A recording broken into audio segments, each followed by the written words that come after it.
We're back with this 2.7 liter TurboMax engine in this nice blue Chevy Silverado, and you would think a 4-cylinder engine would be pretty darn fuel efficient, but apparently that may not be the case. So I figured, well, let's put this truck on my own fuel economy loop and see if that's true.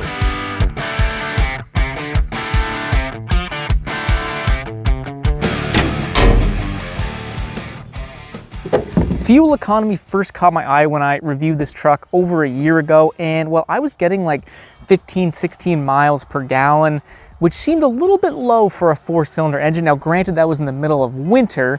Personally, this feels quite high. I mean, that's almost 16 liters per 100 kilometers. I thought I'd be getting around 12 if I was going to be completely honest. The EPA, however, rates this thing at 19 miles per gallon in the city and 22 miles per gallon on the highway. And it seems like I'm not alone. A number of owners have expressed that they are getting poorer fuel economy than what they expected. If you guys do own one of these trucks, let me know what kind of fuel mileage you guys actually get. But today, like I said, I figured we'd put this thing on my fuel economy loop and see what all the fuss is about. As always, we'll be running our 85-mile fuel economy loop, which consists of 3 sections: city, country, and highway, ideally giving us a really nice combined fuel economy score. Along the way, we'll be comparing this engine to other engines in the segment, but let's get this thing down to the gas station and get her on the road. We are full of fuel. I just got a snack. We reset our fuel economy, and we're ready for our first section, the city.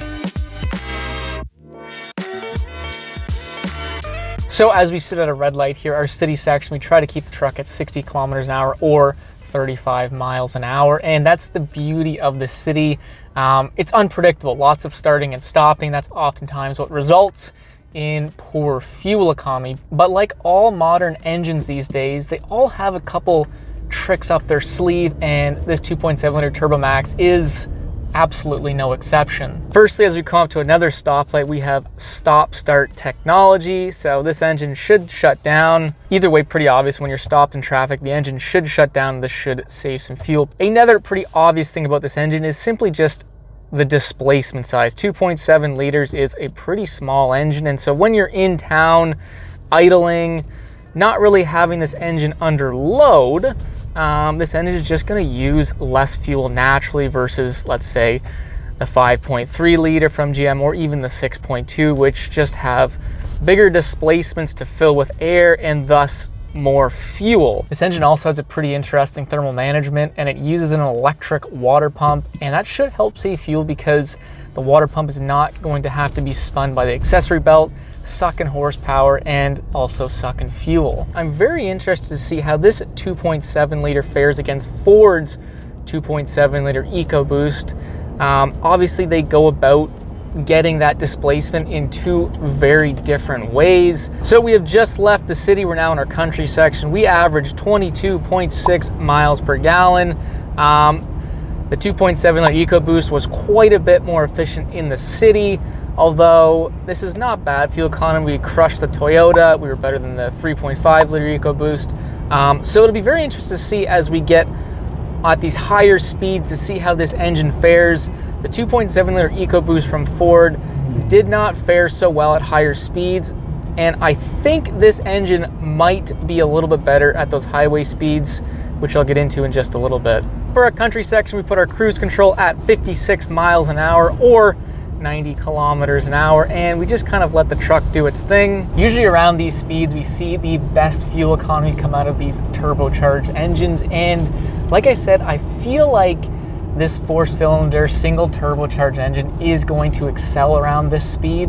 The pièce de résistance on this engine in terms of fuel economy comes in the form of the 3-phase electromagnetic camshafts. The first phase, or the first profile of these camshafts, is for power and torque. The intake as well as the exhaust valves have full lift to ideally deliver as much power out of this engine. The second phase or profile is when the intake valves have less lift, and this is ideal for highway driving, situations where you don't need as much power, but with less intake lift, you're going to be able to burn less fuel. The third cam profile, which I'm calling the max fuel economy profile, is when cylinders 2 and 3 are deactivated, also known as cylinder deactivation, and this engine is literally running on only 2 cylinders. number 1 and number 4. This cylinder deactivation, also known as active fuel management or AFM, and although it shares the same name as the cylinder deactivation in the V8s, this being a dual overhead cam engine, the technology is vastly different. I do go into greater depth on that in my first video, but regardless, when this engine does not need to output as much power or torque, it can shut down 2 cylinders, ideally saving us as much fuel as possible. Our fuel economy is starting to creep up on our country section here, 23.2 miles per gallon. One thing to keep in mind, which I forgot to mention, is that we will be doing the real math when we get back to the fuel station, but generally the computers are pretty accurate and it's a good reference, but a reference only. Well, we are just about to finish our country section and jumping on the highway. We finished with 23.1 miles per gallon. Now that is a little bit under what I was expecting. To put that in perspective, the 5-liter V8 from Ford had better fuel economy. The EcoBoost, the 3.5, and the 2.7, more critically, both had better fuel economy. This thing did beat the Toyota though, so not all bad. We're about to jump on the highway, like I said, and I suspect that we will see a pretty significant drop in fuel economy with this engine at those speeds, but who knows? As promised, here is the highway. We will gradually accelerate to 70 miles an hour. Once again, we'll put the truck in cruise control and let it do its thing. There we go, 70 miles an hour. We're starting out at 23.1 miles per gallon. Like I said, I guarantee that will drop. Because of the rather small displacement in this engine, when we're at 70 miles an hour and we need to go up hills or are facing a decent headwind, the turbo is gonna have to spool up and push more air into the engine to create the torque and power this truck needs. And there's absolutely nothing wrong with that. That's what the turbo is here for. But on a gasoline engine, we need a specific fuel air ratio, usually about 14.7 to 1 or a stoichiometric ratio. And as we push more into the engine, we need to put more fuel in the engine to meet it. And that is why when these engines, the EcoBoost, are the same way, even the Toyota twin turbo engine, when those engines get into boost, they just suck back the fuel, because as more air is shoved into the engine, so is fuel. So that is why oftentimes these turbocharged engines are just not as efficient as bigger displacement V8s at highway speeds.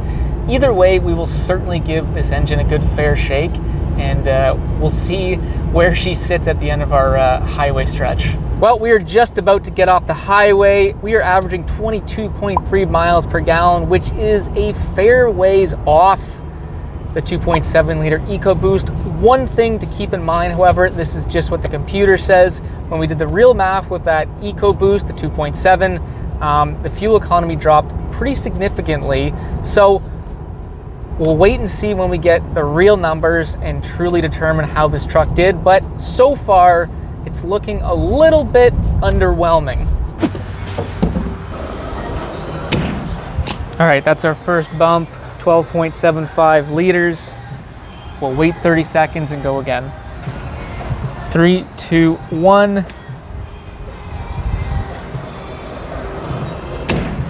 Boom. 13.96 liters. This truck told us we finished with 22.3 miles per gallon just as we came off the highway. Looking at our official gas receipt here and doing some official math, turns out we have a new winner on our hands. This is the most efficient full-size pickup truck I have run on my fuel economy loop to date. We finished with 22.8 miles per gallon. This is also the first time that the computer has actually undershot the real fuel economy, at least the math I have done. Very impressive. I thought for sure the EcoBoost engines would come out on top, but not the case. So for at least my real world fuel economy test with real world conditions, this truck, this engine, the 2.7 liter TurboMax, is pretty darn efficient. Let me know what you guys think. If you own one of these 2.7 liter engines, do you like them? Do you get good fuel mileage? Let me know. Always like hearing from real truck owners. But if you did like the video, don't forget to leave that thumbs up. And if you like cool stuff like this, Don't forget to subscribe because we got lots of cool stuff planned, lots of different trucks coming down the line here this summer. So we'd love to have you on board. Anyways, enough of me. We will see you on the next freaking video.